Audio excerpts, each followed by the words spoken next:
永昌32年，长武县清晨，天色微亮，长街覆上一层玉白，小雪从空中潇潇飒飒地落下。黑黢黢的屋子里，陡然传来几声压抑的低咳，有稚嫩的童声响起：“娘，我出去打水。”我走远了。晓得了。3个月前，长武县遭了一场10疫来势汹汹，一户一户的人病倒。疫病起先是叫人发热，渐渐的没了力气，瘫软在床，身上冒出红疹。再过些日子，浑身溃烂死去，尸体便被府衙的人一席子卷走，拉去城东烧了。陆家无口，唯有陆童如今还能下地行走，只他一个9岁的孩子，要独自一人照料父母兄子，着实有些吃力。穿城约走5、6里，人烟越见稀少，府邸却越来越豪奢。拐过一处巷子，眼前出现了一处3进的朱门大院。陆童停下脚步，走到宅院前的2座石狮子跟前，坐了下来。这是本地知县李茂才的府邸。10疫过后，县上人户凋零，街道上鲜少见人。吱呀一声，宅门开了，从里面走出一个人来。这是一个带着木梨的女子。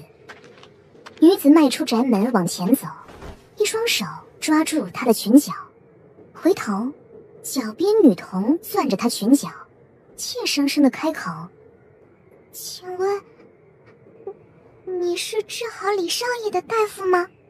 女子一顿，片刻后，她开口：“为何这样说？”陆童抿了抿唇，小声道：“我在这里等了1个月了，没见着李少爷的尸首抬出来。这些日子，出入李府的生人只有小姐你。”他抬头望向眼前的女子：“你是治好李少爷的大夫，对吗？”陆童蹲守知县府已经1个月了。1个月前，他去医馆拿药，瞧见李府的马车进了县里医馆，小厮将咳嗽的李大少爷扶进了医馆，李大少爷也染了疫病。长武县每日染病的人不计其数，医馆收也收不过来，亦无药可救。寻常人家染了病，也只能在家中等死，但作为家中唯一的儿子，李知县一定会用尽一切办法拯救独子的性命。陆童在李府门口守着，见着这陌生女子进了李府的大门，隐约有药香从宅院上空飘出。1日、2日、3日，整整20日，李府门前没有挂发丧的白幡。疫病发病到身死，至多不过半月10日，而如今已经整整1个月。李大少爷没死，他活了下来。女子低头看向陆童，蜜梨遮住他的面容：“是啊，我治好了他。”“小姐，能治好疫病？”“我不会治疫病，我只会解毒。疫病也是一种毒，自然可解。”“小姐，能救救我家人吗？”“好啊，不过我的诊金可是很贵的。”“需要多少？”“李知县付了800两白银，买他儿子1条命。小姑娘，你家几口人？”陆童怔怔地看着他。父亲只是书院里普通的教书先生，自染疫病后已经请辞。母亲素日里在杂货铺接些绣活为生，无事时过得清贫。如今家中没了银钱来源，买药的钱却是源源不断地花用出去。长姐二哥也日渐病重，别说800两白银，就连8两白银，他们家也出不起。女子轻笑一声，越过陆童，朝马车前走去。陆童看着她的背影，脑海里掠过逼仄屋子里酸苦的药香，母亲的眼泪和父亲的叹息，长姐温柔的安慰，二哥故作轻松的笑容。他几步追了上去：“小姐！”女子脚步一顿，没有转身。扑通一声，陆童跪了下来，急促地开口：“我们家没有那么多银子，我可以将自己卖给你，我可以做很多很多活，我很能吃苦。能，平时家里的活都是我干的，我什么都可以做。求小姐救救我家人，我愿意一辈子为小姐做牛做马。”把自己卖给我，我知道自己不值那么多银子，但我什么都能做，什么都能做。做我的下人可是会吃很多苦的，你不后悔？我不后悔。好，我救你的家人，你跟我走，如何？陆童望着他，点了点头，真是个好孩子。成交。马车里，陆童静静地坐着。7年前，他也是乘马车离开长武县，那时总觉得车程很快，一眨眼的功夫就到了陌生的城镇。如今回乡的路却变得遥远了起来，怎么也走不到头。他在山上同芸娘待了7年，直到芸娘去世，他将芸娘下葬，这才得了自由，得以再回故乡。7年间，他也给父亲他们写过信，只是不知这信家里有没有收到。当年自己走得匆匆，或许他们以为自己已经死了。哎呀，小姐，长武县到了。银针看向眼前，不由吃了一惊。姑娘。眼前是一座青秃的屋宇，屋宇更看不出从前的影子，只看得见几节烧焦的漆木，依稀有门框的形状。银针不安地看向陆童，陆童在此处停步，这里应当就是陆童的家，可此处唯有大火焚烧过后的痕迹。屋子的主人呢？陆童死死盯着烧焦的门框，一张脸越发煞白。你们是谁？站在这里干什么？大娘，我家姑娘是这户陆家的远房亲戚，路过此地来投奔主人家的。怎么瞧着这里是失了火？不知主人家现今又去了何处？来投奔陆家的，叫你姑娘趁早回去吧，这儿没人了。没人了？这是何意？唉，你不知道吗？这陆家一户1年前就已经死绝了。死绝了？我们从外地来的，不知晓陆家一事，劳烦大婶同我们说说，陆家这是出了何事？也是这陆家运道不好，先前这陆家得了个经理的女婿，街坊还羡慕得不得了呢。谁知道，唉，2年前，陆家长女陆柔出嫁，夫家是京城中的一户富商，家底颇丰，送来的聘礼足足有14台，看得周围4邻羡慕不已。陆老爹不过是长武县一个普通的教书先生，家中清贫，论起来，这桩亲事原是陆家高攀，何况富商家的少爷亦是生得清俊温柔，与貌美的陆家长女站在一起，也是一双璧人。陆柔出嫁后，就随夫君去了京城，原以为是一桩无可挑剔的好姻缘，谁知陆柔进京不到1年，陆家接到京城传来的丧讯，陆柔死了。一同而来的还有些难听的风言风语。陆家老二陆谦与长姐自幼感情深厚，带着行囊前去京城，打听到底是出了何事。陆家夫妇在家等啊等啊，却等来了官府一纸文书，说陆谦进京后闯入民宅窃人财物，凌辱妇女，被主人家捉拿，身陷囹圄。长武县就这么大，陆谦是街坊们看着长大的，从来聪明良善，是个爱打抱不平的主，连街坊都不信陆谦会做出偷盗之事，何况陆家夫妇。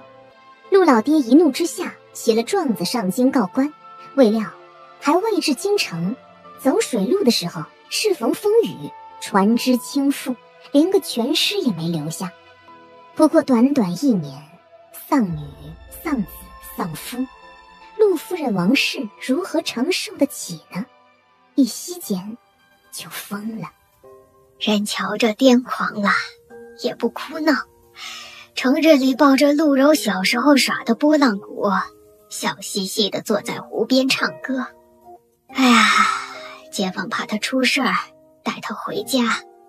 有一日夜里，陆家就燃起火来。一个疯癫的妇人，夜里无意倾倒木桌前的油灯，也是自然的。又或者他短暂醒来，面对空无一人的屋宇，没勇气活着，连同自己一起烧了个干净，索性解脱。这陆家也是邪门的很，1年间死了个精光。我瞧你们也别挨这门太近了，这要是过了邪气，免不得遭几分牵连。陆夫人的尸首在哪里？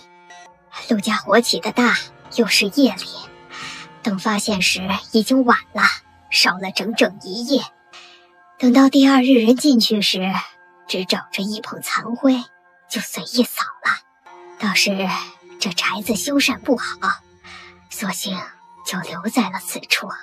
反正这陆家人死的邪门儿，怕是冲撞了什么污秽之物。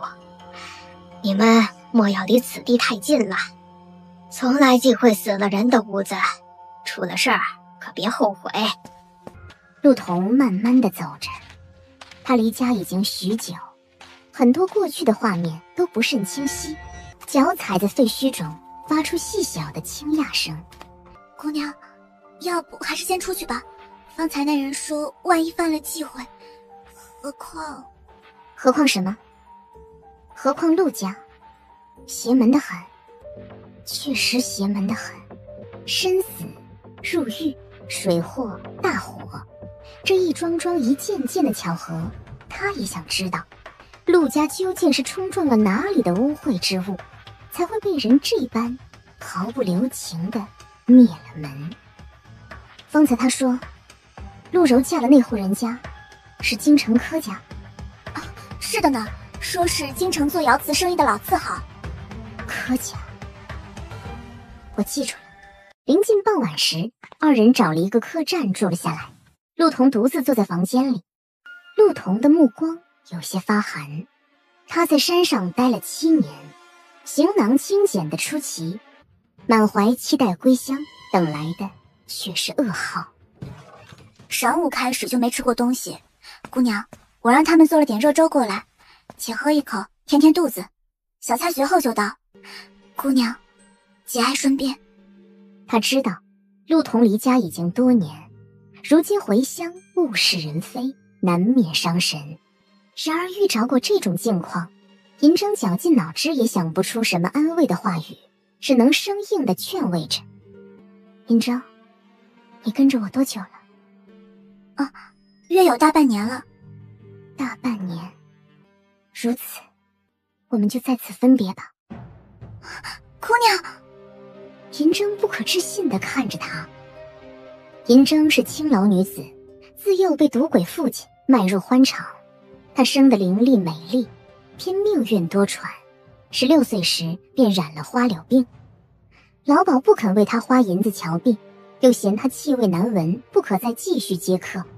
就在一个夜晚，叫楼中的小厮将银铮用席子卷了，扔到落梅峰上的乱葬岗里。彼时银铮已经气息奄奄，只等着落气。没料到在乱坟岗遇到了陆童。陆童将他背回了山上，给他治病。后来银铮病就好了。银铮到现在也不知道陆童为何会出现在深夜的乱坟岗，他也从不多问。这个神情冷清的少女似乎有很多秘密。不过自那以后，银铮就一直跟着陆童。陆童曾告诉过他可以自行离开，但银铮与陆童不同，他没有家，也没有亲人，亦不愿再度沦落欢场。思来想去，还是跟着陆童安心。但没想到今日会被陆童再次赶着离开。姑娘，可是奴家有什么地方做得不好？为何要突然赶奴家离开？今日你也听到了，我陆家一门1年内尽数身死。我不相信世上有这样的巧合，一切因姐姐死讯而起，如今整个长武县已没有陆家相熟之人，要想查清真相，唯有进京与柯家对峙。此事有蹊跷，我要进京。进京？嬴政忘记了方才的失态。奴家可以跟着姑娘一起进京，何必要赶奴家走呢？卖糕的妇人不是说过了吗？我二哥上京，变成了窃人财物、凌辱妇女的恶棍。我爹告状，就好巧不巧，落水沉船。纵使我娘什么都没做，家中也会着起大火，被一把烧个精光。我若进京，你怎知不会是下一个呢？此去京城，凶险重重。我既要查清陆家真相，必然要与背后之人对上。你与陆家非亲非故，何必卷入其中？不如就此离去，日后好好过活。那奴家就更不能走了。姑娘此次进京，既要谋事，定然需要帮手。奴家虽手脚不甚麻利，与人打交道一行，倒也过得去。许还能帮姑娘打听打听消息。2个人进京，总比1个人好成事。再者，姑娘也知道，奴家除了跟着姑娘，也没别的地方可去。虽姑娘如今治好了我的病，可说不准哪一日病又复发。这世间不嫌弃我的，也只有姑娘了。姑娘救奴家一命，奴家这命就是姑娘的。就算前面是龙潭虎穴，上刀山下火海，奴家也要陪姑娘一起闯。起来吧，我带你一起去就是。那就这么说定了，姑娘可不能骗人。小菜应该快好了，奴家催他们快些送来。姑娘吃了早些休息，既要上京，就又得赶路了，还需养蓄精力，千万不可劳神。掌柜的，这附近可有卖瓷器的地方？哎呀，姑娘不是本地人吧？瞧着像是苏南来的。听说盛京柯家瓷器出色，掌柜的可知要买柯家瓷器须至何处？哦，柯家瓷器有甚好的，不过是撞了运道，恰好赶上了罢了。大哥，这话从何说起？原先这柯家在京城卖瓷器，没听说有什么技艺出众之处啊，名气平平。不过1年前，这不知道走了什么运道，齐太师府中下人采买老夫人寿宴所用的杯盏碗碟，看中了柯家。齐老夫人寿宴办得热闹，柯家也连带着风光。自那以后，京中好多官家都往柯家来买瓷器，名声就打了出去。这柯家近来都快将盛京瓷器生意揽断了，连口粥也不给别家分。如今京城做瓷器生意的，只有个柯家，哪还有别家份儿啊？我说妹子，你也别上柯家买瓷器了。如今柯家瓷器啊，只卖官家，瞧不上这些小生意，何必寻那不痛快呢？大哥这么一说，我倒更好奇了，想见见究竟是何等精美的瓷器，方能打动看惯了好东西的太师傅。姑娘，若真的想去那柯家瓷器，倒也不难。这柯家在城南，顺着这条街就一直走，就能瞧见城里的落月桥了。您呢，就顺着这桥走，桥尽头有座丰乐楼，地下有条巷子，穿过这巷子呀，就能瞧见柯家大宅了。姑娘，先用饭吧。姑娘，我刚刚听您在楼下问柯家的宅子。用饭吧，用完饭后我要去柯家一趟。小哥，贵府少爷可是柯成兴柯大爷？是。你们？我家姑娘是先夫人娘家表妹，请见贵府柯老夫人。老夫人，外头有人求见，说是先夫人娘家的表妹。谁的表妹？先夫人。陆家不是死绝了吗？何时听过有个什么娘家表妹？许是八竿子挨不着的破落户亲戚，不知道陆家的事儿，上门打秋风来了。不必理会，打发出去就行。还没走？没。来人说同先夫人家情分匪浅，听闻陆家一门落败，来娶先夫人嫁妆。嫁妆？哼，哪里来的不知规矩的落魄户？嫁妆？他陆氏有什么嫁妆？对方说，如果见不到老夫人，他就在门口搬凳子坐着，再挨家询问四邻。老夫人，这人来人往的，传出去恐怕不好听。叫他进来。小女王莺莺见过老夫人。戴着面纱干什么？莺莺上京路上染了急症，面上红疹还未退尽，不敢污老夫人的眼。那你离远些。莺莺姑娘是哪里人呐？小女是苏南人。苏南？没听过陆氏有什么苏南的亲戚。柔姐姐的母亲是莺莺的表姑母，莺莺幼时就随爹娘去往苏南了。当年母亲体弱，父亲疾病，表姑母曾提过，将莺莺当亲生女儿对待，倘若日后困难，就去长武县求救。如今爹娘去世，莺莺好容易赶到长武，才知姑母已经……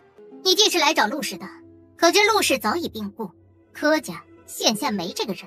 况且，你说陆氏与你亲如姐妹，可过去从未听陆氏提起过你这么个人，谁知道你说的是真是假？老夫人不必担心，莺莺曾在长武县住过一段日子，左邻右舍皆知，老夫人可以令人去长武县打听，一问便知真假。姑娘，先夫人已经去了，您纵是想要投奔，可如今大爷早已娶进心腹，和陆氏夫妻缘分已尽，一个未出阁的女子留在柯家，这不清不楚的，传到外头，对您的归誉也有损呐。莺莺自知身份尴尬，自然不敢留在柯家。方才已经与门房小哥说过，此行是来取走表姐的嫁妆的。你说什么？表姑母曾愿将莺莺寄在名下抚养，莺莺也算半个陆家人。大爷既然已经与表姐夫妻缘尽，已成陌路，表姐又未曾诞下儿女，嫁妆自然该还给陆家，莺莺可代为收管。从来妻室病故，夫家理应归还亡妻嫁妆。柯家如此家业，不会舍不得表姐那点嫁妆吧？嫁妆？她有什么嫁妆？一个穷酸书生的女儿，嫁到我们家已算是攀了高枝儿。若非我儿喜欢，我柯家何至于结下这么一门姻亲，惹得周围人笑话？不过是生了一张狐妹子脸，要不是你口口声声说与你那姐姐亲近，怎么不去打听打听，你姐姐是个什么东西？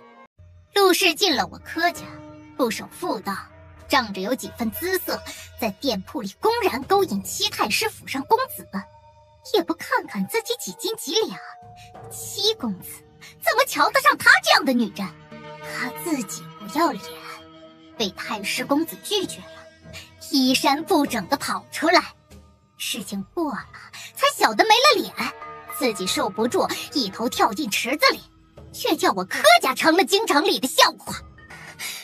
陆家一门没一个好东西，他那个弟弟是个不安分的，进京后就被衙府拿住，又是窃财又是奸淫，说什么书香门第，一家子男盗女娼，没一个好东西，我该死了。要不是他跳了水池，污了我新宅的风水，我何必花费这么多银子填了水池，改种芍药？可惜我那一池新开的红渠了。你要找嫁妆，去找你姐姐要。她陆氏两手空空的进门，我柯家供她吃穿已是仁至义尽。你就算告到府衙，我也不怕。我倒要看看，这关老爷是信你们这一家子男盗女娼的东西，还是信我们柯家？你还想干什么？啊？还不快走！打算死皮赖脸留在柯家吗？莹莹明白了，母亲，这是一个远房亲戚罢了。姑娘，怎么样？走。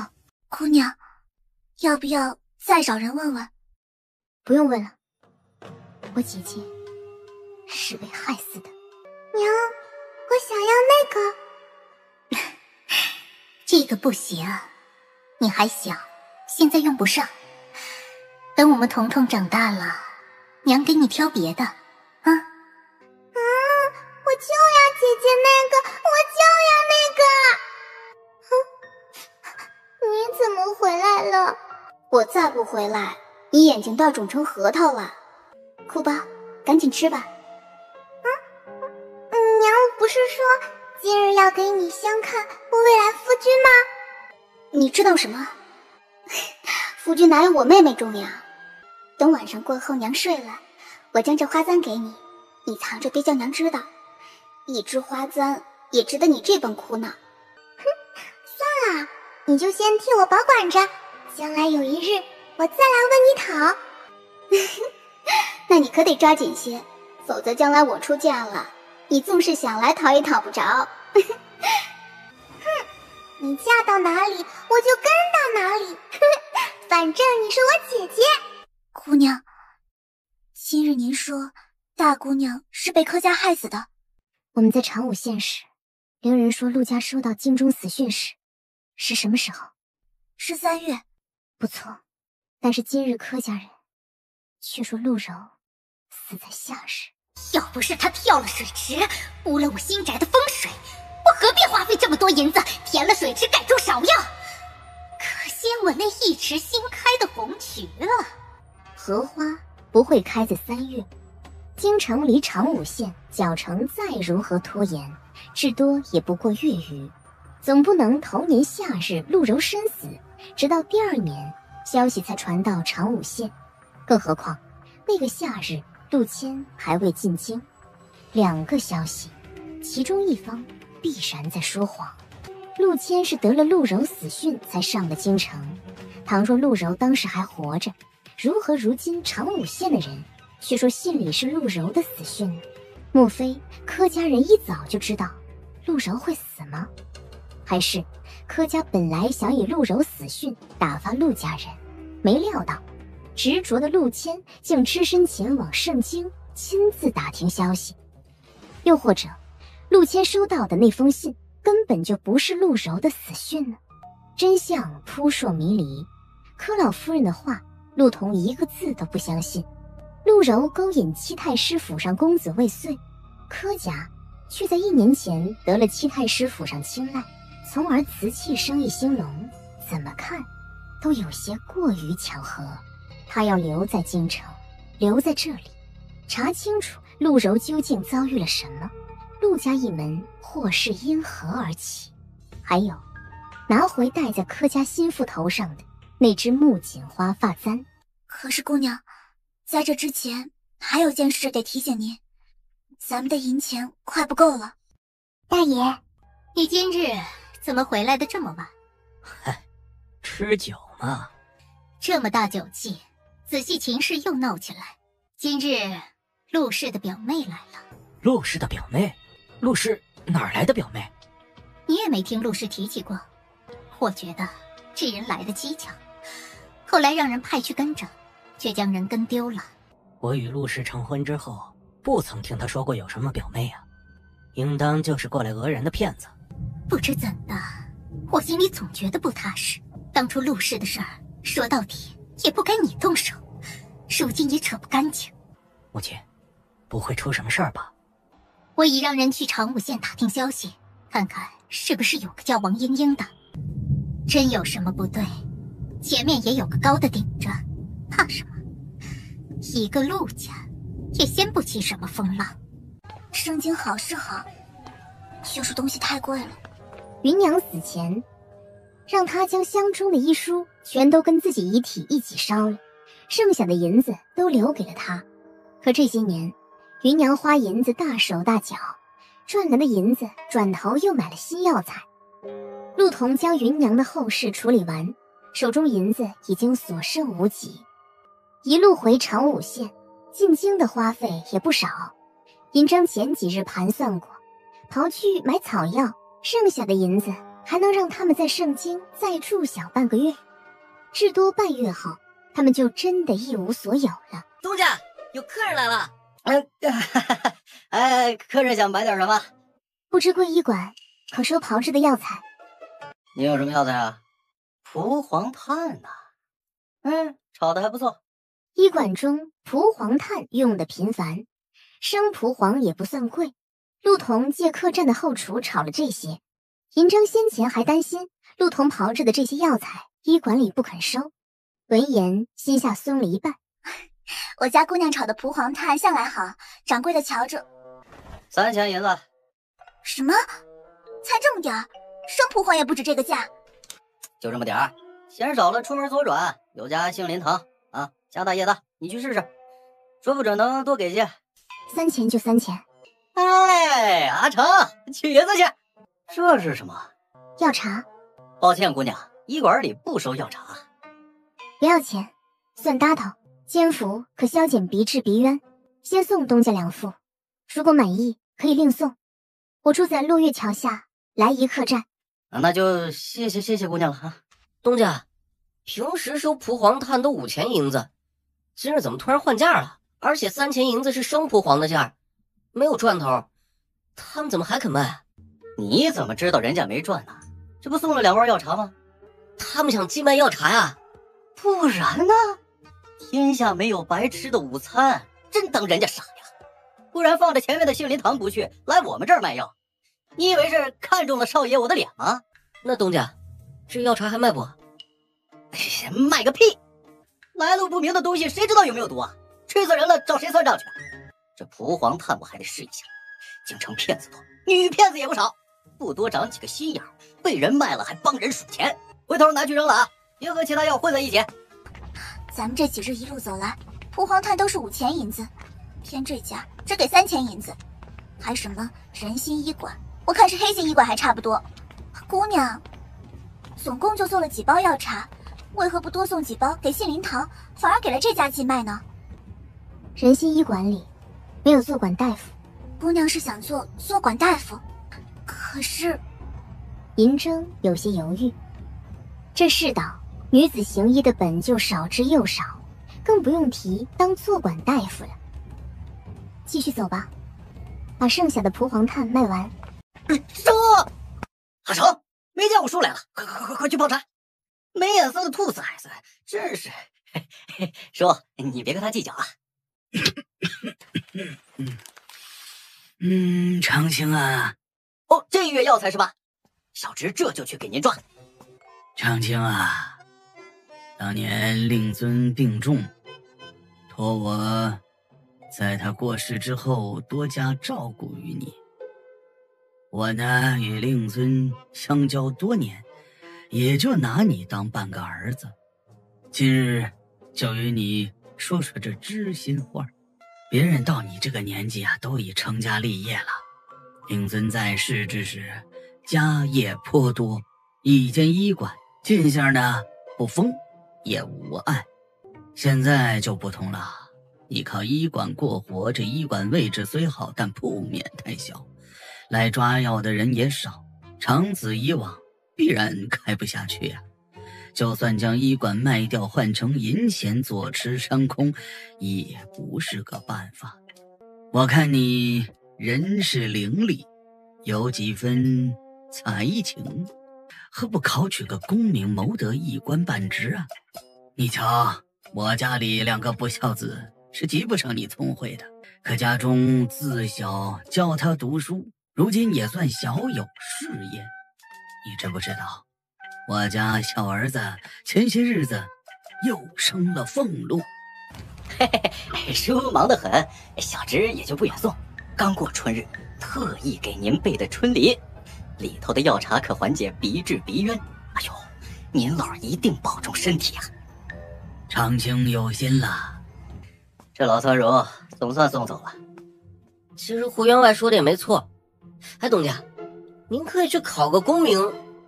说的容易，我不考功名是因为我不想吗？哎呀，我老子都没这么教训过我。俗话说，狗对着主人都要摇尾巴呢。如今医馆里进项都要靠着人家，嘿，东家就多担待些呗。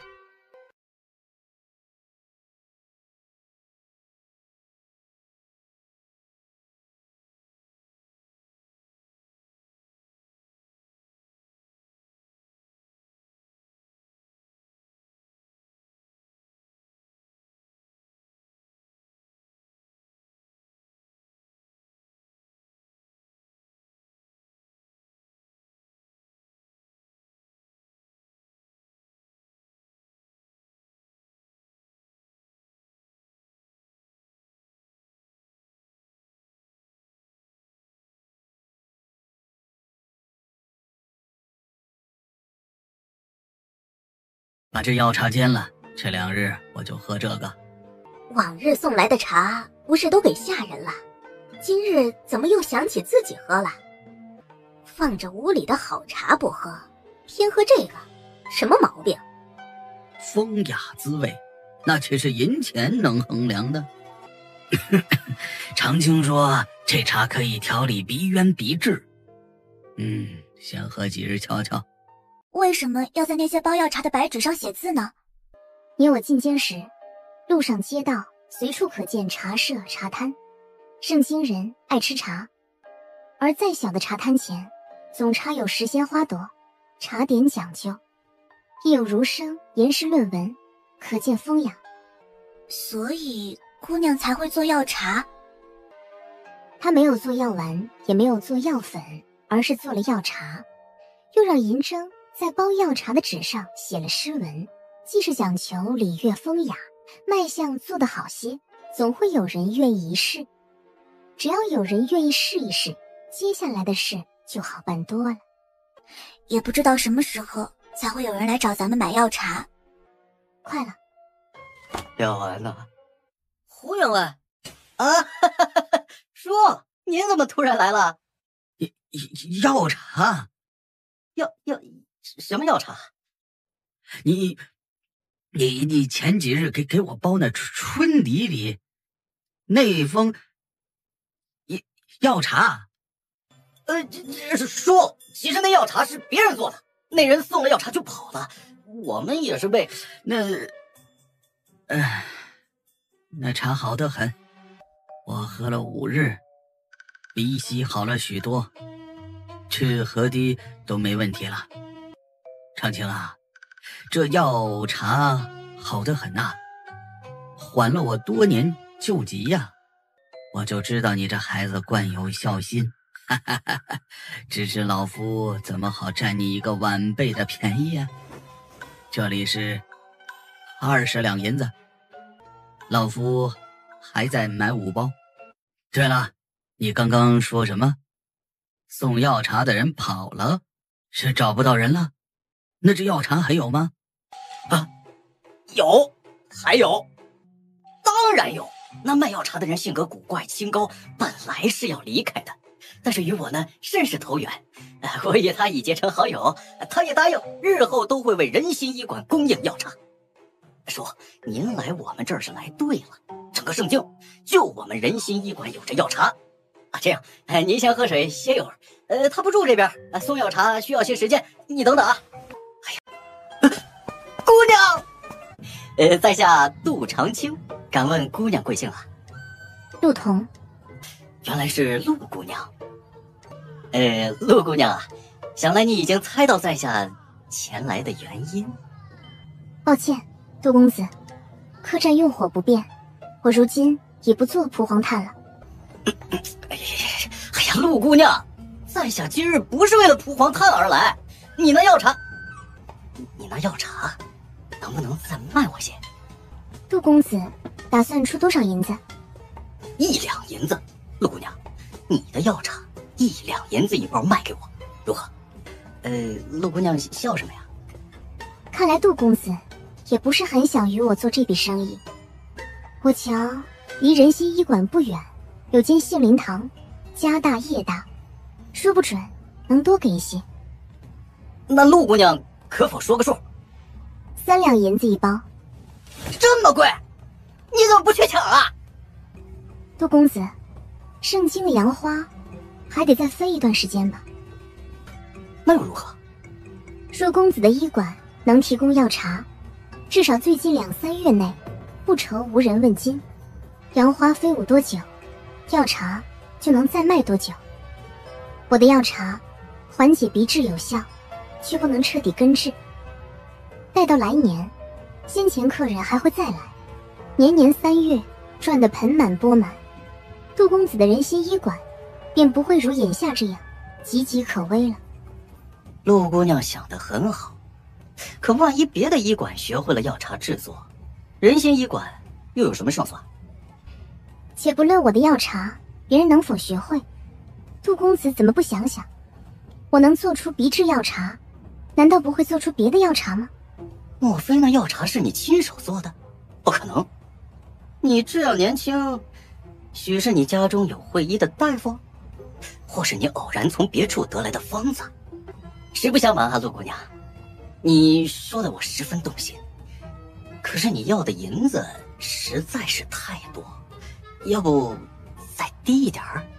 杜公子，我可以为你做药茶，钱你全收，我分文不取。不过，我有几个条件。早说嘛，陆姑娘，你有什么条件？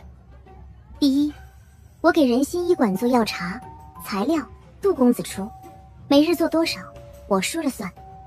这不好吧？总归不会叫杜公子吃亏。可是，我家姑娘不收杜公子银子，也就是白给杜公子送银子。这5本生意，杜公子怎么算都不亏，怎么还斤斤计较？那第二个条件呢？我和嬴政初来盛京，无处落脚，麻烦杜公子帮忙寻一方住处，包管吃住。你们是外地人，2个姑娘独自进京？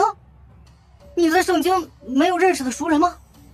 我听闻盛京医馆坐管大夫中，最普通的坐管大夫，1月2两银子，月给。是啊，怎么了？我要做仁心医馆的坐管大夫，这是第3个条件。你要当坐管大夫？陆姑娘，你在图我说笑啊？陆姑娘，坐管大夫可不是说说而已，你既已打听过，应当也该看见了。坐管大夫多都是上了年纪的男子，你这一个年轻姑娘，陆姑娘，在下自小生活在盛京，说句愉悦话，像你这么漂亮的姑娘，就不该吃什么苦头，更勿提抛头露面。你家人要是瞧见了，该多心疼啊！你就将药茶给我，我付给你银子，全当寄卖，好不好？仁心医馆是医馆，不是药铺。哎，同药铺也差不多了。杜公子，你是不是怀疑我没有行医的本事，也怕给你的医馆捅了娄子，无法收场？你若不信我，自可到了医馆寻病症来考验我。盛京不止1间医馆，杜公子不愿意做这笔生意，也就算了。等等，陆大夫，像你这样志向高洁、一心悬壶济世的姑娘，杜某还是第一次见呢。我先说了啊，你自做管，旁人买不买账我可管不着。这就不劳杜公子费心了，我会看着办的。都闪开！滚开！抓人！抓人了！离远点儿！姑娘，让开，不然老子宰了他！罪人吕大山，莫要垂死挣扎，还不快束手就擒！呸！什么罪人？谁他娘的是罪人？军马剑坚守自盗，却让老子背锅，做梦！少他娘废话，快点让开，不然老子现在就剁了他！姑娘，没用的，那是兵马司巡捕雷元，此人贪功冒进，从不将平人性命放在眼中。